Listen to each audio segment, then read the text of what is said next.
How is everybody doing today? My name is Master Zero, and in today's video, we are reacting to Insane Childhood Punishments by Tabbies.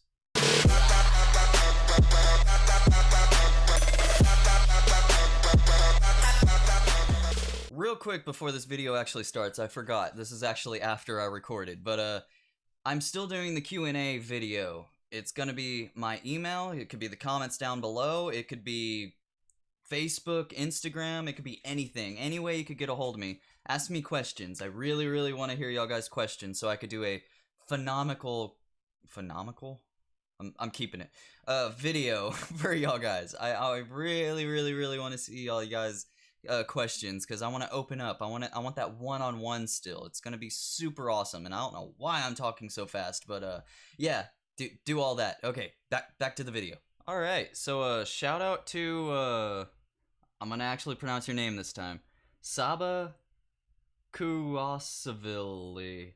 I told you, man, I couldn't say it, but you really wanted me to try to pronounce it, so he said just call him Sab from now on, so thank you so much for this suggestion. He told me that it's a brand new channel that I haven't reacted to yet, and it's animated, so I'm super excited about that. So I feel really bad that I butcher everybody's names, but some of y'all seem to like it, so I'm gonna keep doing it, I guess. But yeah, I have no idea. I mean, obviously it's talking about insane childhood punishments, and by the look of this really creepy child, I'm assuming she's the one that got insane punishments, but who knows. But anyway, without any further ado, here is Insane Childhood Punishments. I was a bad child. Oh yes, a very bad child. So I was little right. girl who deserved all the spankings. FBI, open up! Oh crap. We're gonna give you 3 seconds to open the door, or we're gonna kick it down and point our guns at you and yell, "Get down!" 'Cause Ow. that's what we Oh do. my God. That's what we do! Wait, sir? Mr. FBI, sir? I swear it wasn't meant to sound like that. Damn it! It's the tone. Always the tone. I don't care what it is. If you don't open It's the this door, tone. I'm gonna break this fancy-looking doorbell too. Listen, I'm not playing these Man's games not either. joking. It's a false call. Get out of here before I call the cop. Oh, wait. All right, you asked for it. Wait, I'm stuck. Help me out here. Anyways, I was a reckless, monstrous child. Oh, back watermelon, then, okay. and I really deserved some of the punishments my dad gave me. I got my ass whooped 1,000 different ways as a kid. Was it child abuse? Yes, absolutely, 100%, no question about it, no doubt. Did I fight back? Sometimes. Did I regret it? Yeah, I bet. But if we're being Oh, honest my. here, not really, because I made the same mistakes at least 50 times over again. Before you all start ripping Pops a new face hole, I'm gonna back him up a bit and say he wasn't a complete villain. On his good days, he could be the most hilarious, Aw, insightful Keanu guy on Reeves. Mother Earth. And on other days, Nobody could top he Keanu become Reeves. this guy. But nowadays, I can confidently say we're chill. We're good. This is him Ish. before and after he found Jesus in his hut and changed his old savage Asian dad ways. We agreed I could make this Awesome. video about him as long as I coughed up $100. So this is in no way, shape, or form slander or defamation, cause it's a bribe. And the purpose of making this video? I don't know. I didn't plan on bringing this to the grave with me. I think it's worth sharing. If anything, there's still a hell of a lot of families out there who consider an abusive parenting style normal. And if anyone dealing with this now is facing trauma, just know it's far from anything to tolerate, cause it can really mess us up. Exactly. So Pops used to have an anime Pops. antagonist childhood backstory himself, with both his parents leaving the world at the age of 10, leaving him with a nutcase uncle who was always drunk, had severe anger issues, and constantly chased him around with an axe he so conveniently kept on his wall. Years later, he died from a boating accident, and Pops was all alone. Dude, that Honestly, is the an buildup anime of his violent backstory. childhood experiences developed his temperament issues later on, as well as his Love strict it. parenting style. Does that justify his actions at all? Well, maybe a little. Hell no. This man was wildin'. This wasn't some game of pass the abuse. My mom wasn't always around to stop him, because she was busy at work. Yeah, Aw. it was crazy at times, but we found ways to put up with Another it. war. I remember casually discussing with some of my friends a while back about the type of punishments their parents gave them. And not to make it a contest or anything like that, but their answers seemed kind of pale in comparison. It might also have to do with the fact that none of them had stereotypical strict Asian parents. We sat around The one of memes those are round real, tables in guys. the backyard patio. You know the ones where you have the nostalgic late night combos with your Yes, friends? If you and know, you know. mosquitoes Anyways, everywhere. I'd act like one of those pretentious elders that always gotta one-up the millennials for some reason. Well, one time, I stole from my mom's wallet, and I got spanked a few times. Oh, boo-hoo. Smoking ain't bad for you. That's something. I had to go to bed earlier for faking my report card grades. Ugh, so annoying. That's You had to nothing. sleep more? Sounds like Christmas. Oh yeah? I had a timeout and had to go sit in the corner for breaking another kid's nose. And what did we learn? I was grounded for a week for burning down my neighbor's house. Huh? I'm sorry. Why you not in jail? I'm 3 years For old. real? Okay, so you get a pass from the government or something. What about you? Okay, well, so this one time my dad... All garbage!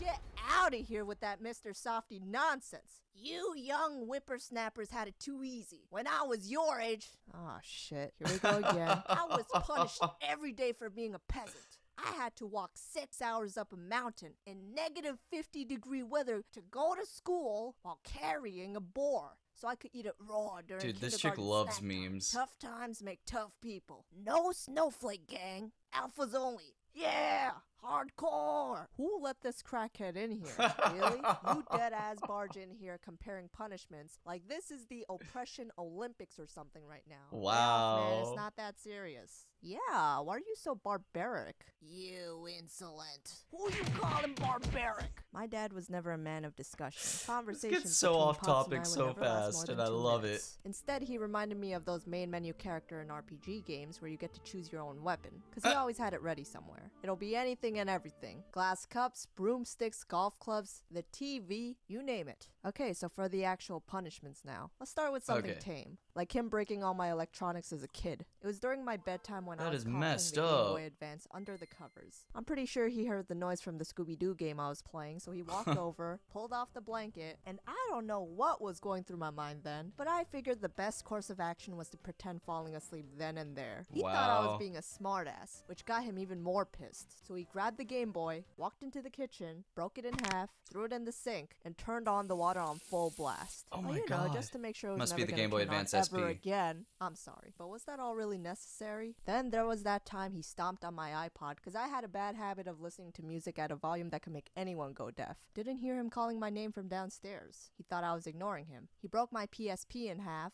Not the stomped my PSP. iPod Nano and radio all at once because he was mad about something else I forgot. I played Toontown and Club Penguin like there was no tomorrow. So he pulled out the wires from my computer, broke the keyboard and mouse, and threw it against the wall. That I is got the so much crystal clear money. message that this man was extra So as much money. fuck. Actually, a lot of moments even as a kid, I was convinced, hey, maybe this guy's a psychopath after all. I remember when I was around 9 and my brother was around 7, we came home from after school, and my brother was hungry enough that the process of getting a plate, putting food on the plate, bringing a napkin, spoon and fork, and sitting down to eat seemed like too much of a chore for him. So what'd he do? Like most kids would, he climbed on top of a stool and took the food directly out the pot with his hands. Pops caught him as he was walking by, and he immediately stormed into the Nani? kitchen. If it wasn't for the way he made his entrance like some Yep. dark overlord, I wouldn't have thought, oh crap, what's gonna happen this time? He made his way over to the counter, pulled out the cutting board, and the next thing I knew, he was holding a plain old ordinary kitchen knife in his— Whoa!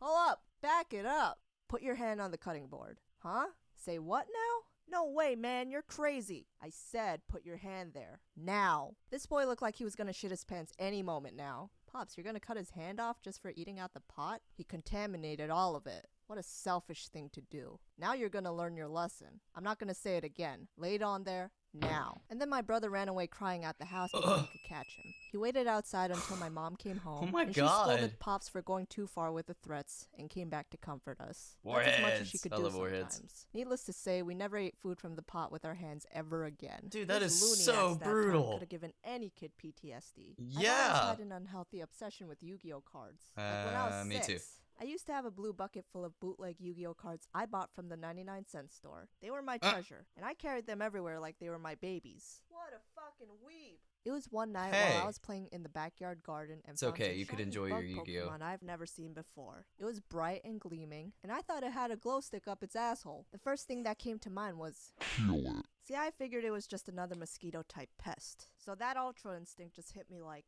get the fuck out of my face. And I started squashing every single one I saw. It made my Oh hands my. start glowing green. Whoa. Danny Phantom. Take that, bitch. Eat this.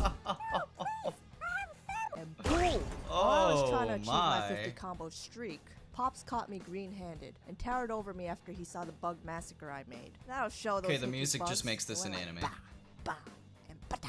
Fuck, what did I do this time? And then he dragged me back inside while I had no idea what was going on. What did those Aw. bugs ever do to deserve that? I understand if it's mosquitoes or cockroaches, but fireflies? They're harmless and only exist to give light. Oh, I thought they were radioactive bugs or something, so I squashed them. Because you killed an innocent piece of nature, you'll be punished for it so you never make the same mistake again next time. He took my bucket of Yu-Gi-Oh cards, started ripping them piece by piece, making me watch as he let them all fall in the trash. Sometimes he went in really deep with his life. Don't mess stuff with a and took Yu-Gi-Oh, it man. that seriously. But being a kid, I didn't care about no damn bugs. Literally have some You like bet right there. I was only thinking about my Yu-Gi-Oh cards. That night, I swore I would get him back one day. Is there still Mickey D's in the fridge? High school. Pops was always strict about making us go around a certain park at least 5 times every day. And me and my brother hated it because we've been doing it for years. And it made us feel like hamsters running around a wheel. One day, right after I came home from school, I just refused to go to the park that day because there was a blizzard outside. Close to 0 degrees. And you probably couldn't even see where you were going because it was so dark. I was so convinced Pops would make an exception just this once. But no. See, my brother was smart to stay over at his friend's house that day. Because when Pops came home, I just got out the shower and he was sitting there waiting for me. No hi, no hey, no nothing. He asked, "Did you go to the park?" "No, it's crazy out there." "Get out." "Wait, seriously?" "You heard me. Rain, snow, hurricane, end of the world, doesn't matter. You go when I tell you to. Can I at least bring a jacket? Don't make me say it again." "Alright, fine. Jeez. I'm going, asshole." With my hair still wet, wearing just a t-shirt and shorts, I grudgingly headed towards the park. And as expected, there was not a single soul in sight in this godforsaken weather, and today's forecast was so brick it made a whole ass house. I will never forget that night. It was a beautiful day for hypothermia. A gorgeous night. A beautiful day for hypothermia. But I definitely would have appreciated it more if I was watching it in the theaters and not experiencing the ice age firsthand. At that point, my hands, lips, and limbs were all frozen. I was practically standing there just waiting to become one of these. I knew hypothermia was going to kick in sooner or later, just standing around there, and every second felt like an hour. I started pacing back and forth quickly in hopes of warming myself up. Fucking hell. Man's out of his mind if he thinks this is gonna build character. Cause I didn't sign up for no Navy SEAL training. For the 1000th time, I swore I was gonna get him back someday. By the time I got home, there were icicles on my hair. Not even exaggerating here. Like if you bent my hair, you could hear it crack. I didn't even know it was possible to hear a sound like that coming from hair till that moment. Nothing less than expected. I got a fever the day after that, and we never spoke a word about this. And that's it. Didn't want to make this video too long. Back then, I had no idea how to deal with him. But since my brother was there, we struggled together. Pops purposely put us through tough experiences so that we could develop a strong personality, get us mentally prepared for the real world, which might have helped in the dark ages. I don't think he had bad intentions then to teach us in ways it would be engraved into our minds. I could have sworn that I would have hated that guy forever. But years went by, he became more tolerant and tolerable, and I'm still plotting revenge against him. And our gut feeling got the best of us and told us to forgive him. Aww. Alright, so that was pretty enjoyable. What moved me? You didn't see anything. But that was a really enjoyable video. I did really enjoy it. But what's it called? Like I'm kind of on the fence about that cuz I had a very strict stepdad, but what's it called? It's like nowadays I respect him for doing what he did, you know? Like he was just trying to teach me in his way how the life works and stuff, how life works and everything. And it's like as I'm older, I totally get it now. Like he was just trying to help me, like that. It in a really weird way, that's how he showed his love, and I totally get it. But of course, like as you're a child going through that stuff, like you're not gonna think like, oh, he loves me, like it's but what's it called? Like, yeah, parents, they have it hard. Like me with a 2.5-year-old, it's hard to be a parent, but it's so enjoyable. But you gotta just do your best, you know? Like you don't know. All these kids think that the parents know. We don't know anything, but we try our damnedest to try to teach y'all guys what's up. But it's kind of funny now watching this video, and now I have both sides to the story now, but it's pretty cool. Like I really liked it. I really enjoyed this video. So thank you, Sab, for suggesting this video to me. So Thank you everybody so much for watching. If you like this video, feel free to leave a like down below because it makes me feel all warm and fuzzy on the inside. And don't forget to subscribe to my channel for more awesome videos like this one. So with that said, I have been Master Zero. Y'all guys have been fantastic, and I will see y'all in the next episode. Later days.